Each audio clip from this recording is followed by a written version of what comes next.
ചുമട് താങ്ങി ജീവിതത്തിന്റെ തെളിമ.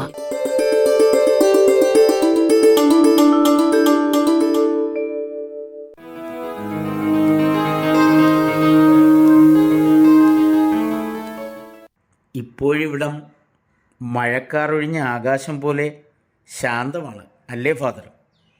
മഴക്കാറുള്ളത് മോശമാണെന്ന് ആരാ കുട്ടപ്പായിയോട് പറഞ്ഞത്?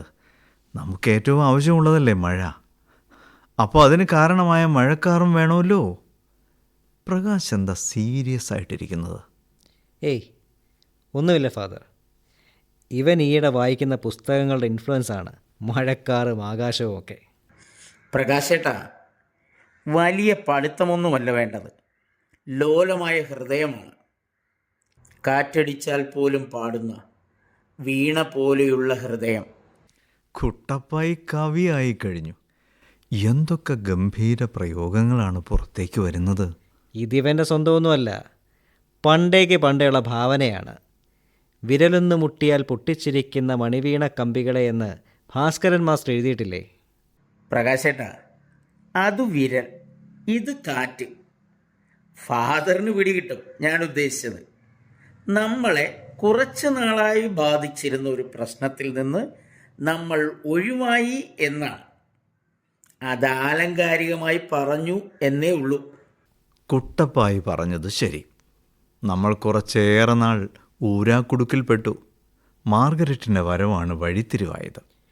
ഇവൻ പ്രശ്നമൊഴിവായി എന്ന് പറഞ്ഞത് അവൻ്റെ കാര്യമാണ്. കുട്ടപ്പായി ആയിരുന്നല്ലോ സംശയനിഴലിൽ നിന്നത്. അതൊഴിവായി. എനിക്കിപ്പോഴും പേരുദോഷം ബാക്കിയുണ്ട്. ദേ പ്രകാശേട്ടാ, തമാശയായി പോലും ഇങ്ങനെ പറഞ്ഞൂടാ. ഞാൻ എത്ര ഉരുകിയെന്ന് ഫാദറിന് അറിയാമോ? സംഭവത്തിൻ്റെ തുടക്കത്തിൽ ഞാൻ അല്പം കടന്ന് പ്രവർത്തിച്ചു എന്നുള്ളത് നേരാ. പക്ഷേ ഞാൻ കളങ്കരഹിതനാണ് ഫാദർ, കളങ്കരഹിതൻ. കടന്നു പ്രവർത്തിച്ചു എന്ന തിരിച്ചറിവുണ്ട് കുട്ടപ്പായിക്ക്. അത് നല്ലത്. ഒരു വീണ്ടു വിചാരത്തിൻ്റെ ഭാഗമായി ഇനിയെങ്കിലും കടന്നു പ്രവർത്തനം ഒഴിവാക്കാവുന്നതാണ്. എവിടെ എൻ്റെ ഫാദർ, അണ്ണാൻ മൂത്താലും മരം കയറ്റ മറക്കുമോ? ഇവൻ ഇനിയും ഇങ്ങനെയൊക്കെ തന്നെ ചെയ്യും. മാറ്റം അതുണ്ടാവില്ല.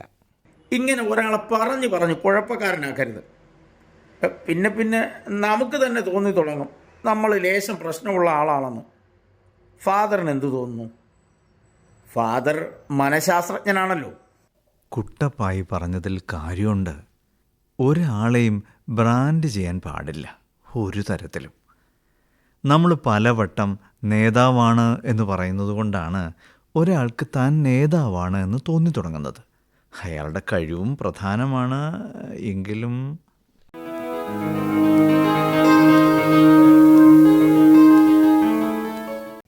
குட்டப்பாய், பிரகாஷ் சார் இடத்துல இருக்காரா? எனக்கு அவர் ഒന്ന് பார்க்க வேண்டும். മാമ ആള് സ്ഥലത്തുണ്ട്. ചിലപ്പോൾ തിരിച്ച് ഡൽഹിക്ക് പോകും എന്നും കേൾക്കുന്നുണ്ട്. എതற்காக திரும்ப போக வேண்டும்? ഉനക്ക് നേരാവേ കേൾക്കലാമേ. സംഗതി എനിക്ക് സ്വാതന്ത്ര്യമൊക്കെ ഉണ്ടെങ്കിലും എനിക്കുള്ളിൽ ഒരു പേടിയുണ്ട് പ്രകാശേട്ടനെ. പണ്ടേ അങ്ങനെയാണ്. ഒന്നും വിട്ടു പറയുന്ന ആളല്ല. കുറച്ച് റിസർവ്ഡാണ്. எனக்கு அப்படி தோணவே இல்லை. ரொம்ப ஸ்ட்ரெயிட் ஃபார்வர்டாக தான் தோணியது. നേരെ വാ നേരെ പോ, അതുதான் പ്രകാശ് സാർ. പ്രകാശേട്ടൻ്റെ കീർത്തനം പാടാനല്ലല്ലോ ഞാൻ വന്നത്. എന്തിനാ മാമൻ പുള്ളിയെ കാണുന്നത്? ഒരു കാര്യം ഉണ്ട് കുട്ടപ്പായി, മற்றவங்களை പറ്റി നല്ലത് சொல்லுவது ഉനക്ക് പിടിക്കാതെ, അപ്പടി തന്നെ. എനിക്കെന്തു കാര്യം വേറൊരാളെക്കുറിച്ച് നല്ലത് പറഞ്ഞാൽ? ഇതിപ്പോൾ എല്ലാവരും എൻ്റെ കുറ്റവും കുറവും കണ്ടുപിടിക്കാൻ ഇറങ്ങിയിരിക്കുവാണല്ലോ. ഇന്നലെ പ്രകാശേട്ടനും ഫാദറും കുറേ പറഞ്ഞു, ഇന്നിപ്പോൾ അതാ മാമനും. ഏയ് അപ്പടിയെല്ലാം കിടയാതെ കുട്ടപ്പായി. ഉൻ മീതാന അൻപുനാലേ ചിലത് சொல்லுது താനേ. ഇതാണോ സ്നേഹം? മുട്ടിന് കുറ്റം പറയുന്നത്. എന്തായാലും കൊള്ളാം. എൻ്റെ ജീവിതം തന്നെ ഒരു ജീവിതം. என்ன மகனே, உன்னை அனைவருக்கு பிடிச்சு விட்டது குட்டப்பாய். நீ என் உயிர். Baby teacher വരാങ്ങളേ. ഓ, എൻ്റെ ജീവൻ അപകടത്തിലാണോ എന്തോ. ടീച്ചർ വന്നോട്ടെ. ഇരിക്കൂ ടീച്ചർ, ഒരു കാപ്പി എടുക്കട്ടെ? കുട്ടപ്പായി, വലിയ സൽക്കാരാണല്ലോ. ഗംഭീര സ്വീകരണം. ടീച്ചറെ பார்த்து ரொம்ப நாளாச்சே, அதாக்கும். கங்காதரன் இங்கே இல்லையா? പിന്നെ കുട്ടപ്പായി എന്നെ ആണല്ലോ നീ നല്ല ഒരു 3 കാപ്പി എടു. ദേ ഇപ്പോൾ എടുക്കാം. മാമൻ മധുരയിൽ നിന്നും ഇന്നലെ കൊണ്ടുവന്ന കാപ്പിപ്പൊടിയാണ്, ഫ്രഷ്. ആ ശരി കുട്ടപ്പായി. കൗണ്ടറേ, എനിക്കൊരു സീരിയസ് കാര്യം പ്രകാശിനോട് പറയാനുണ്ട്. കൗണ്ടറും കൂടി വരണം. அதுக்கு நான் எதற்கு டீச்சர்? பிரகாஷ் சார் உங்களுடைய சொந்தம் ஆளாச்சே, ஒரு குடும்ப மாதிரி. അതെ, പക്ഷേ എനിക്കത് പറയുമ്പോൾ ഒരാൾ കൂടി വേണം. കൗണ്ടറാണ് നല്ലത്. ഗംഗാരേട്ടൻ പെങ്ങളുടെ വീട്ടിൽ പോയിരിക്കുന്നു. എനിക്കത് വൈകിക്കാൻ വയ്യ.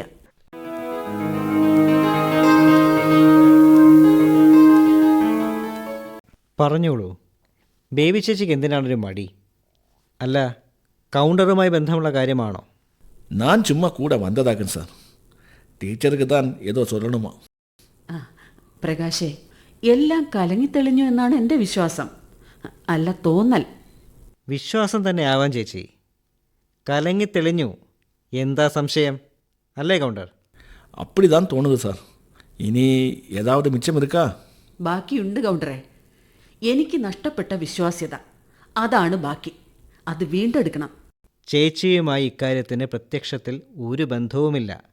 ബാക്കിയൊക്കെ നമ്മൾ 3-4 പേരിൽ തീരുന്നതേ ഉള്ളൂ. സാർ சொன்னது தான் சரி. வெளியில யாரும் ഒന്നും தெரிஞ்சது கிடையாது.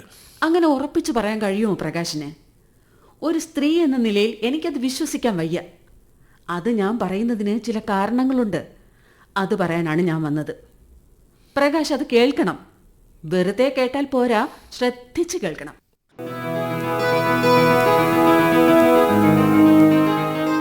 ഇപ്പോൾ കേട്ടത് ചുമട് താങ്ങി ജീവിതത്തിന്റെ തെളിമ.